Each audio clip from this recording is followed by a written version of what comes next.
Messieurs, on se retrouve sur ce plateau web ici à Dijon pour Cité 21, ce salon à l'initiative de Côte d'Or Partenaire avec la Caisse d'épargne Enedis, la CCI de Lyon, la CCI de Côte d'Or, pardon, GRDF et Orange. On reçoit sur ce plateau Jean-Michel Grenier, qui est directeur de la restauration municipale de Dijon. Cette alimentation durable de Dijon Métropole avec un horizon à 2030. On rappelle un petit peu ce que c'est cette ambition jusqu'en 2030, Jean-Michel Grenier. Eh bien, cette ambition consiste à créer un modèle de consommation adapté aux ressources du territoire, avec des objectifs d'alimentation saine, durable, une juste rémunération des producteurs, et la restauration scolaire dans cette approche très systémique qui va englober l'ensemble de la chaîne depuis la production jusqu'à la consommation en passant par la transformation, la distribution. La restauration scolaire peut être un fer de lance, un élément dynamisant pour créer la demande, organiser les relations entre ce système de manière la plus vertueuse possible. Alors justement, comment vous l'organisez, Monsieur Grenier, cette restauration collective à Dijon ? La restauration scolaire de Dijon, pour vous donner quelques chiffres, c'est une production de 8000 repas jour, destinés principalement aux enfants des écoles maternelles et élémentaires de la ville, ce qui représente en gros 9200 enfants inscrits sur une population scolaire totale de 10 300 enfants, donc une bonne proportion. C'est un système de restauration scolaire en liaison froide. Alors c'est quoi la liaison froide ? La liaison froide consiste tout simplement à produire les repas à l'avance, avec une date limite de consommation qui est en général de J-3, mais qui peut aller jusqu'à J-5, ce qui arrive pour un certain nombre de nos productions. Et les plats sont refroidis, gardés froids entre 0 et 3 degrés, et ensuite remis en chauffe, préparés, accommodés en dernière minute sur les restaurants scolaires de la ville. Donc 77 écoles, 122 salles de restauration et 48 offices de restauration scolaire. Alors ça mobilise du personnel, 380 agents au total, dont une cinquantaine en cuisine et 300 à peu près dans les restaurants scolaires de la ville. Et on sait que c'est très important ce repas de midi dans le cercle scolaire, puisque tous les enfants ne mangent pas toujours, très équilibré tout au long de l'année. Alors vous avez raison, l'une de nos priorités, c'est outre d'assurer des repas qui soient parfaits en termes de sécurité sanitaire, mais des repas équilibrés. Parce qu'on a coutume de dire, et ça se vérifie souvent, qu'il s'agit parfois du seul repas équilibré de la journée dont vont bénéficier les enfants. Alors ça suppose de notre part un souci de qualité des produits que nous proposons, qualité de l'équilibre nutritionnel qui est en jeu. Nous avons pour cela à demeure et en permanence une diététicienne diplômée qui travaille sur l'élaboration des menus. Et puis cela suppose une bonne qualité des produits.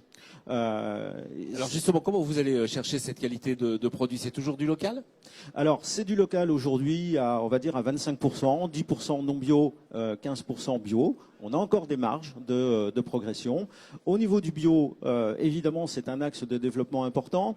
Nous avons suivi quelques étapes pour illustrer mon propos. 4% de bio en 2009, 10% de bio en 2010 avec l'introduction du pain bio et confectionné avec des farines locales également. Le pain, pour vous donner un petit exemple, c'est 49 tonnes de pain par an. En moyenne, c'est énorme, on a des volumes qui sont considérables.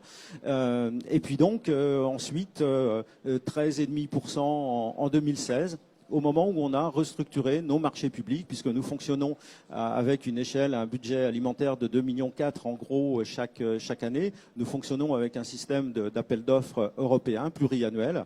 Et donc, nous avons joué sur l'allotissement, de sorte qu'on privilégie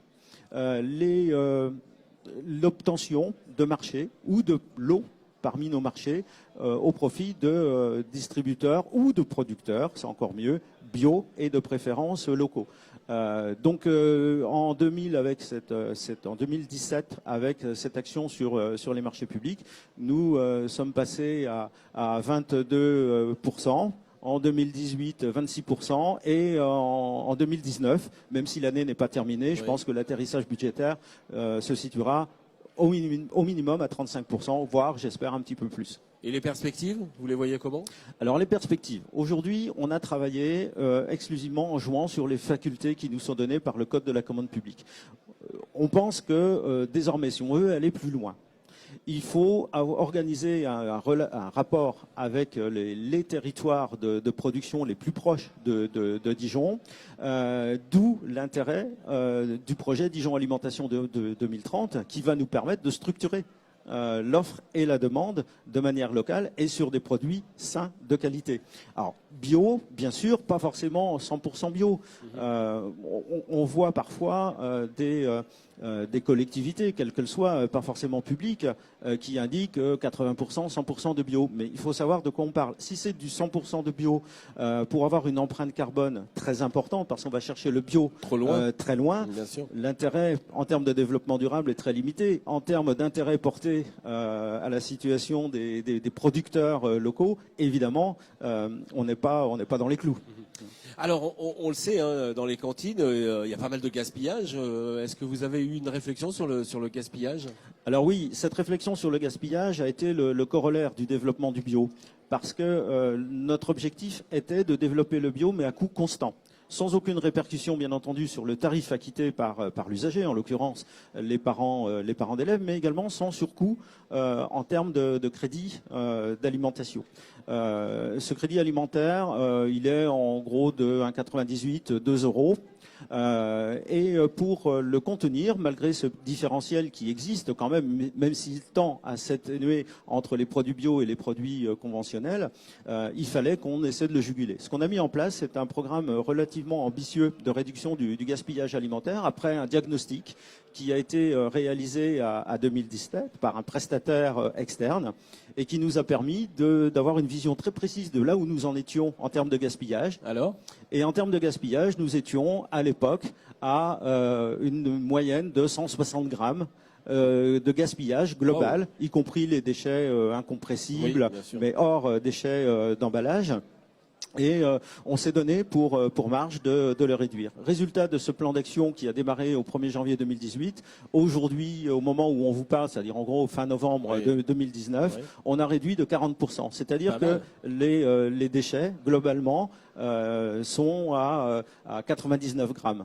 Voilà. Alors, 40%... Ça veut dire que vous avez agi sur les portions ou sur l'éducation? Eh bien, les deux. Les deux, parce que l'un ne va pas sans l'autre.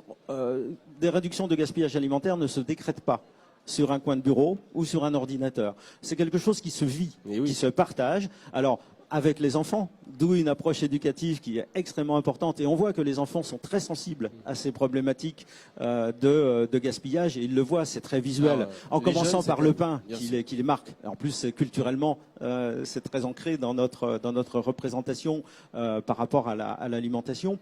Mais on a joué également sur les grammages. On essayait d'adapter les portions avec des pesées réalisées régulièrement dans les restaurants scolaires et une adaptation des productions, alors évidemment en fonction de l'âge, et puis un certain nombre d'habitudes. Nous travaillons beaucoup avec le Centre des sciences du goût et de l'alimentation de l'Université de Bourgogne, les chercheurs de l'INRA, d'AgroSup, et nous avons des études comportementales régulièrement avec des doctorants ou des étudiants de ces établissements, et qui nous permettent d'observer quels sont les leviers que l'on peut activer pour développer l'appétence des enfants, motiver leur intérêt. Souvent, ça repose sur l'hédonisme, c'est-à-dire que le rapport à l'alimentation, c'est l'essence, c'est la vue déjà, c'est l'odorat avant même le goût.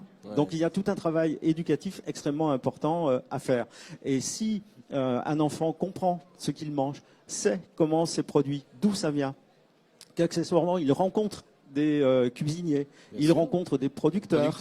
Eh bien voilà, il est tout de suite au cœur de la problématique et en général, ils adhèrent très très vite, nos enfants, très très vite. Alors pour conclure, Jean-Michel Grenier, je voudrais arriver à la formation parce que du coup, les employés, il faut qu'ils soient formés justement pour transmettre tout ce qu'on vient de dire, c'est-à-dire cette éducation gastronomique. Vous avez raison, si nos personnels ne sont pas mobilisés, on va à l'échec. Donc il faut à la fois mobiliser et former nos professionnels de cuisine, notamment aux produits bio, mais également à travailler des produits, des protéines végétales, ce qui n'est pas forcément dans la culture. Or, tout notre travail consiste à valoriser le savoir-faire, le talent culinaire que nos professionnels ont acquis en travaillant des produits carnés, à le transposer sur des produits végétaux. Après, il y a évidemment tout un travail sur les personnels de restauration. Et là, importance de la communication non verbale. Si l'on dit à un enfant, mange, c'est bon pour ta santé, en faisant la moue, l'enfant va retenir la moue. Bon pour ma santé, oui, l'huile de foie de morue, c'était bon pour ma santé, mais c'est dégoûtant. Donc, vous voyez, c'est un a priori très négatif. Et donc, il y a une importante sensibilisation à faire auprès de nos professionnels. Et ça, c'est un travail permanent. Merci Jean-Michel Grenier de nous avoir parlé de cette restauration collective. Et bien voilà, Dijon Métropole, toujours en action pour cette alimentation durable avec ce projet à 2030. Merci beaucoup. Merci à vous.